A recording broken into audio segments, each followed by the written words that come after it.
Hello, and welcome to another session of Rise's live streams. Today, we are going to cover all things PPC and SEO synergies, which I'm super excited to be sharing with all of you because most companies and marketers really keep these two distinct strategies separate and siloed. They're not sharing information with each other. And once you start to share information, it can really open up a whole world of opportunity. And my goal from this presentation is to give actionable insights and strategies that's going to drive more traffic, higher conversion rates, and more customers just by strategizing your PPC campaigns and your Google Ads campaigns with your SEO strategies. And really what happens is when SEO and PPC are integrated, really the magic happens when these two worlds collide. And right in the middle right here, that's where some really solid gains can be made once SEO data is shared with PPC, PPC data is shared with SEO, and you take that and you put together a strategy and execute, and it can really make quite a difference. Now, in this live stream, we're going to cover quite a few things. And we're going to cover keyword research, how that can be shared with each other, how you can leverage PPC to optimize your SEO metadata, landing page user experience. PPC campaigns have a lot of good intel and wealth of knowledge that can be shared with organic. We're going to cover that you shouldn't just focus on Google. Yes, Google is big, but it is not the only search engine in town. Then we're going to get into remarketing on how you can take all that traffic that SEO is driving, but make sure that you have an ad strategy to help convert that traffic. Product feed optimization for any e-commerce marketer that's tuning in here, and how you can optimize that product feed to get free organic clicks on Google Shopping. And then lastly, my favorite, total search domination, how you can take your money keywords and making sure you have prime position across PPC as well as SEO. A lot to cover here. A lot of times when folks think of PPC and SEO synergies, they might just think, oh, share keyword data. That's just the surface of what we can do. So let's start off with keyword data. Now, with SEO, unfortunately, Google doesn't share conversion rates and revenue by keyword. Within Google Analytics, you can see revenue and conversion rates by page or based off of organic traffic, but Google won't share keyword level data, unfortunately.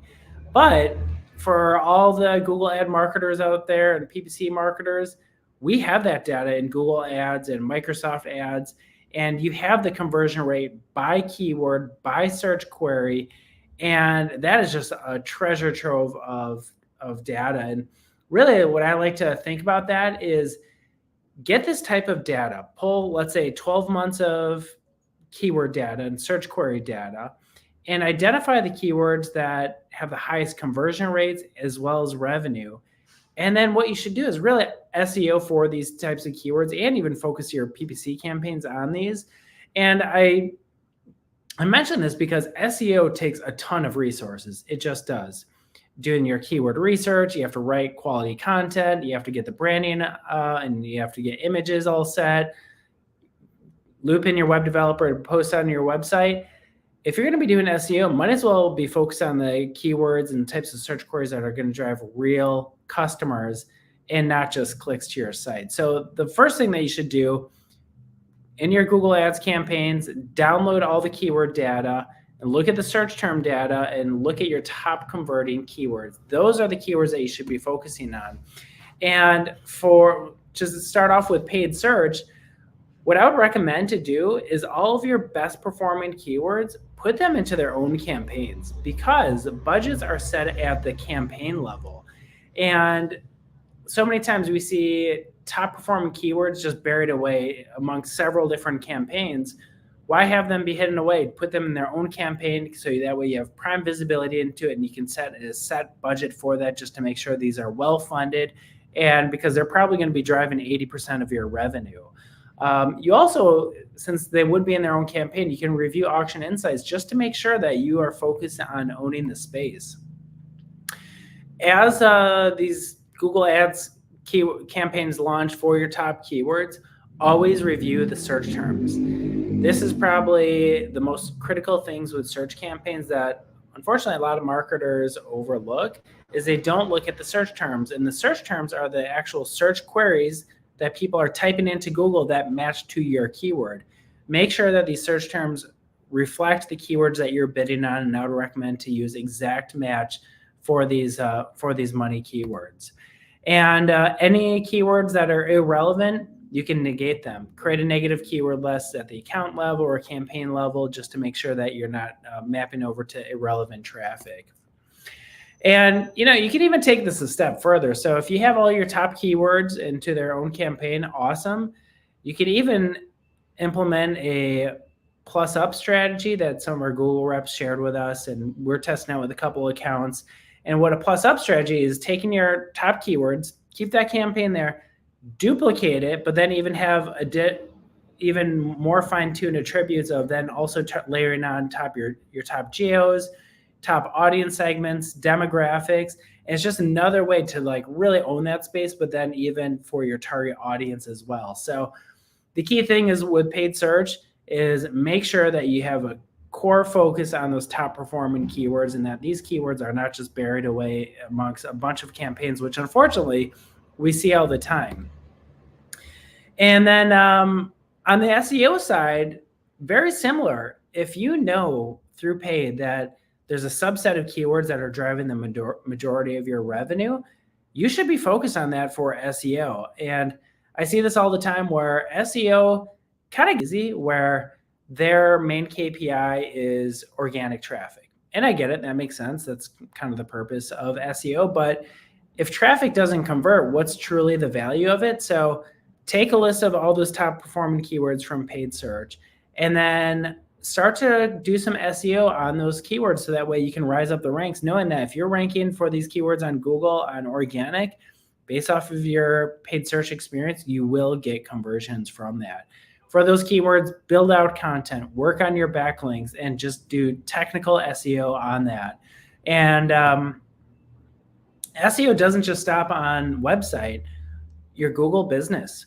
So for your top keywords, make sure that your profile is built out and you have all those top keywords that are relevant to your business in it. And then also, even when you're asking for reviews, don't just ask for, hey, can you leave a positive review, 5-star, or whatever that might be. Have the folks that are reviewing you actually be specific in the types of service or products that you offer, because incorporating those keywords are going to help you rank up for anyone who's searching these, especially for any of those local service companies. Lastly, on SEO, YouTube is a big search engine. It's the second largest search engine out there. And then as you're putting together your SEO strategy for your top keywords, we talked about focusing on your website, Google business, but also do a search on YouTube. Do you have coverage for these keywords? And if not, if you have a YouTube channel, you should probably build out some content for that. So we covered keyword research. That's a big one. I would definitely start there. Next is meta copy. So your meta titles and your descriptions on organic is akin to your ad copy and organic search. So what that is when someone does a search and sees the 10 listings on the first page, that blue hyperlink, that's your title, and then the description, that's your meta description. It's very important to have accurate and compelling copy, because ultimately you want people to click into your site. And unfortunately, so many times that when we audit websites, we see that sites they either don't have meta descriptions, or maybe they have duplicate meta descriptions across the page, or they just write in something and then just let it be. And that's a huge, missed opportunity. And I'd like to think about that as any search ads marketer out there, you wouldn't have one ad copy and just let that run in perpetuity without actually optimizing and making tweaks off of that. So why should you treat SEO like that? And click engagement is a really big ranking signal. So outside of optimizing your meta descriptions and titles to increase your click-through rate, you're going to get more traffic from that just by nature of what click-through rate means. But also, click-through rate on organic is a strong ranking signal for Google. And this is just a recap from an article on Search Engine Journal that calls out the importance of click data, and several mentions, and this came from sources from Google, of how they really look at click-through rate and click engagement when determining ranking on a website. And it makes a lot of sense. If users are engaging with a specific page, Google's going to reward that. So how do we put together a plan to optimize your meta description? Now, what I would recommend to do is first just start small. Take the top 3 organic pages by either traffic or revenue. Next is create a brand new Google Ads campaign, and you're going to run a Google Ads and PPC test that's going to test new ad copy for these search queries. And what I would recommend to do is create a campaign. Within the campaign, you're going to have 3 different ad groups. Each ad group is going to represent a different page that aligns with the 3 organic pages that you want to test for a meta description. Have keywords that closely resemble that page and the traffic that you're getting from that page. Put those in exact match. And then the ad copy, you're just going to simply do a simple split test. One ad copy is going to be reflective of the existing meta description, meta title and description that you have on the page. That's the baseline. That's the test or control. And then the other ad copy is going to be what you want to test against. Run a PPC campaign, get 100 or 200 clicks. And then once you get a decent amount of click data, take a look. Which ad copy drove the highest click-through rate from that? I love this type of test because not only are you going to get a good understanding of what's going to be more clickable, which can definitely help out with organic traffic, but also you're going to get traffic to your website, and maybe you might even get a conversion or 2 from that. So this is what I would recommend to do to really get a nice data-driven read on what could be a really effective meta description and title for you. Next on PPC and SEO Synergies, we're going to get into landing page UX. Now, what I would recommend to do is, and the PPC team has a lot of experience with this, is take a look at the top landing pages by conversion rates and just sit down. What are the top attributes that seem to help its performance? And I mentioned that the PPC team generally has a really good read at what makes a strong performing landing page, because they're buying traffic and paying Google and other search engines to specific pages. It's their job to get the most value out of that investment. And then with that, there can be a lot of learnings that can be shared to the SEO team. So what I'd recommend is get the SEO team together with the PPC and write down the attributes of the top converting landing pages. And then take a look at your top organic landing pages and ask yourself, can any of these elements be added to these pages? And you can also do the exact same thing for the PPC campaigns. Which landing pages are missing some of these attributes? And then you can apply these recommendations and measure, and really what you're looking for is an increase in conversion rate. And as I mentioned earlier, SEO, I believe, should be way more focused on leads and revenue. So much of SEO is focused on impressions and clicks, and I really believe that, very similar to paid ads, it should be more focused on business outcomes. And by focusing on the right keywords, as we talked about earlier, and even doing some conversion rate optimization and landing page optimization, you will be able to get more traffic and more conversions from your SEO play. Next is, I would recommend to don't just focus on Google. There are other search engines out there. Now, so many times I see marketers, they focus all their SEO efforts on Google. They focus all their PPC efforts on Google. And that can be a scary place to live, because you're not diversifying and you're just one algorithmic change on Google SEO away from really experiencing a significant hit. Or on the PPC side, you're just one large competitor away from really disrupting the entire ecosystem and driving up CPCs. So what I'd recommend is continue to focus on Google, but also advertise on Bing. And I'm going to talk a little bit in a second on some benefits that you're going to see from that, but then also focus on SEO for Bing as well. You really want to have a diversified strategy. So on Microsoft ads, just by importing your top campaigns from Google to Microsoft, outside of having a nice presence on that, there's a lot of really good benefits that you're going to see. So you will experience cheaper CPCs than Google. That's just what happens. It's way less competitive. A lot of marketers don't focus on Microsoft ads. There's significantly less competition. Also, just by being present on Microsoft ads, you will be a part of Microsoft's network of search engines. So yes, that includes Bing, which is a decent sized one, AOL, Yahoo, as well as DuckDuckGo, which is a privacy-based search engine. And for any B2B marketers out there, Microsoft ads is really great because Microsoft owns LinkedIn. As we all know, LinkedIn is a total B2B play. Microsoft ads is incorporating a lot of the LinkedIn targeting into their search and display ads. So what I would recommend for any B2B marketer, definitely make sure Microsoft ads is within your mix. And just by diversifying your marketing from Google to Microsoft, you can expect a boost of about 10 to 20% more customers. And Microsoft makes it extremely easy to import campaigns from Google. Anyone who signs up, and feel free to contact Rise, we'd be happy to help you guys set that up. But there's import functions where you can import directly from Google. Make sure you set up your conversion tracking and budgets that align appropriately. But Microsoft makes it extremely easy. On the SEO side for Microsoft, make sure that you have Bing Webmaster Tools set up. Just like any SEOs listening for Google, I'm sure you have Google Search Console. You should also have this set up for Bing Webmaster Tools, just to make sure that all of your pages are being indexed by Bing. All your top organic pages on Google are also being assessed by Bing.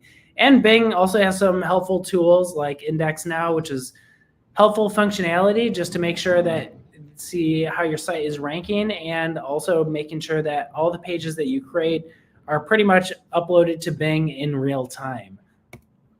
And last reason why you need to diversify off of Google, yes, Google owns a lion's share of search results. That may not always be the case. There's some lawsuits going against Google right now, and they may not own the lion's share of market traffic that they have right now in the future.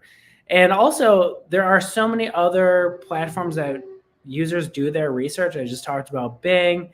YouTube's a big one. Yes, that's owned by Google, but it's a separate channel. Meta, Yahoo, Amazon, LinkedIn. There's so many other places where maybe a lot of the research starts with Google, but then as folks get more serious, they're taking a look at other platforms, and it's really important to diversify.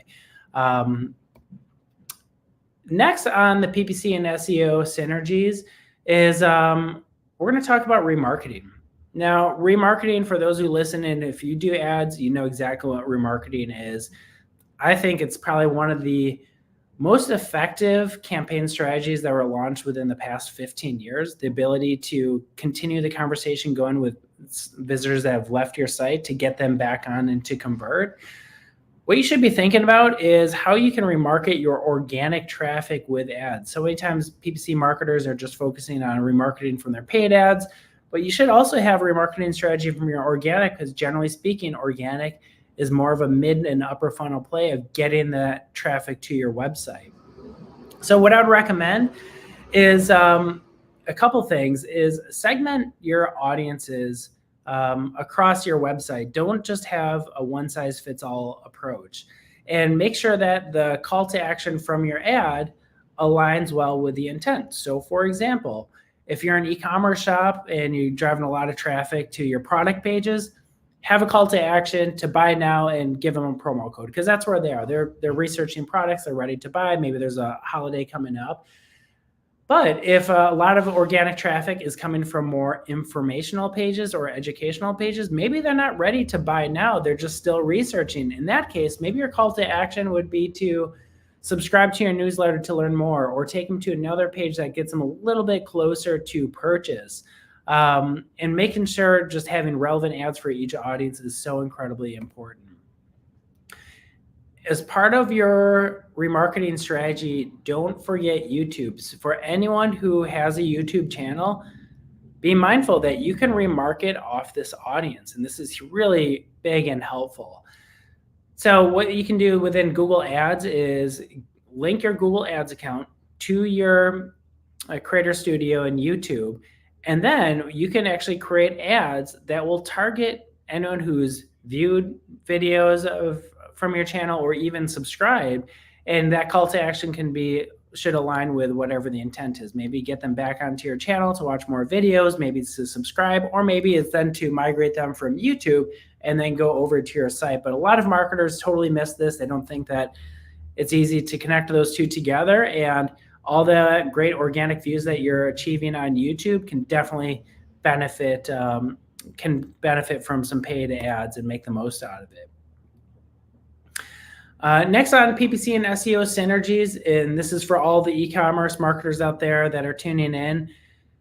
Make sure you have an optimized product feed in Google Merchant Center.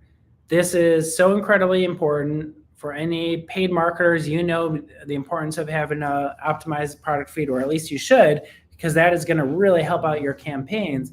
But also from an organic side, several years ago, Google made an update on Google Shopping where you can actually be present on shopping without having to pay for the traffic. And by having an optimized product feed, you'll be able to show your products for free on Google Shopping. And there's a few attributes that you want to take a look at this. And we have a whole webinar about this. You want to make sure that your price makes a lot of sense based off of what you see of other price points from the competition.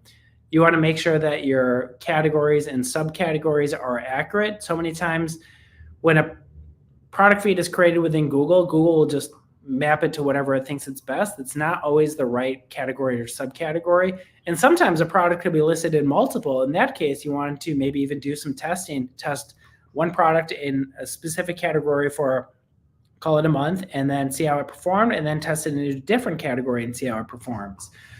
You also want to make sure that the targeted keywords are very prominent throughout your listing, as well as prioritize. So even within the headline, make sure those targeted keywords are bumped up, because Google will prioritize keywords based off of where they fall in the title as well as the description. You want to make sure you have compelling images. Google's rolling out, and all the platforms really are rolling out, some really helpful AI tools to augment and enhance your images. So you could take a standard product image and make it more of a lifestyle image, or change out the colors and the backgrounds. And then, of course, making sure you have full product details. These are so incredibly important. It does take time and effort. Anyone who's listening needs help, contact us at Rise Marketing Group. Love to help you out there. And a lot of people ask is like, well, do I really need to do this? Doesn't Google know everything? The Google crawlers are good, and they're actually really good. But unless a feed is optimized, there are so many question marks that Google just kind of fills in the blank and assumes is correct, and is not always the right case. You also have to have a product feed reviewed and optimized, because Google won't know your product inventory unless if that's appropriately set up. Also on the images, Google will just take whatever stock image that you have, and that's not always the best in terms of a digital merchandising. And then Google will also use whatever landing page it thinks best, which sometimes there's multiple landing pages, and you want to drive people to the one that will have the best conversion rate. For anyone who's watching, we do have a live stream on this where we get a full half-hour plus on all things product feed optimization. Take a look on our channel, go into our live stream sections, and you're going to see that on there. And then my last topic on PPC and SEO synergies, which I love, is total search domination. How you can own both spots for your top performing keywords. And this kind of goes back to what I was talking about or alluding to earlier, is take a look at your top performing keywords. And what you're going to find out is the 80-20 rule is going to come into play, is that probably 80% of revenue is going to come from about 20% of your keywords. So it's going to be a very small set of keywords that's going to drive the majority of your business growth from search marketing. And you really want to have presence on both PPC, paid ads on Google and Microsoft, and then also on organic. And there's a couple real significant benefits of that. One, you're going to increase the likelihood of earning that click for anyone who does those searches. Next, there are studies out there in that you're just having a double exposure on the paid ad side, on the top listings on paid, as well as SEO and organic. You're going to have a double exposure to that audience. And that almost creates a little bit of bias towards your business. If a user is searching and then they see you twice on the main page on Google, they're naturally just going to think you're a little bit more credible. And also by having organic presence, a lot of people don't click the ads. So if they skip past the PPC ads, you have another shot of earning that click on SEO. And so I would really just corner that side of the business and those keywords that are most meaningful for you. Make sure that you really stake your claim on it. And if the competition is too strong, maybe the CPCs are too expensive, or it's way too hard to enter that space from an organic perspective, then you're going to be spinning your wheels for a very long time to make some progress. Focus on a subset of keywords that maybe are even more focused and more niche, that aren't as competitive but are very commercially valuable for those business. So then focus on those instead. But the key is, of those top keywords, have a PPC as well as SEO strategy just to corner that market, because that's where you're getting most of your business from. I hope this was helpful for anyone who's tuning in. And if anyone wants to chat, feel free to visit us, risemkg.com, to schedule a consultation. And then, of course, if anyone who's watching this on YouTube, make sure that you subscribe to our channel, because we do bi-weekly webinars and live streams sharing a ton of helpful information. And as always, if you have any questions, drop a comment. We'd love to help you out.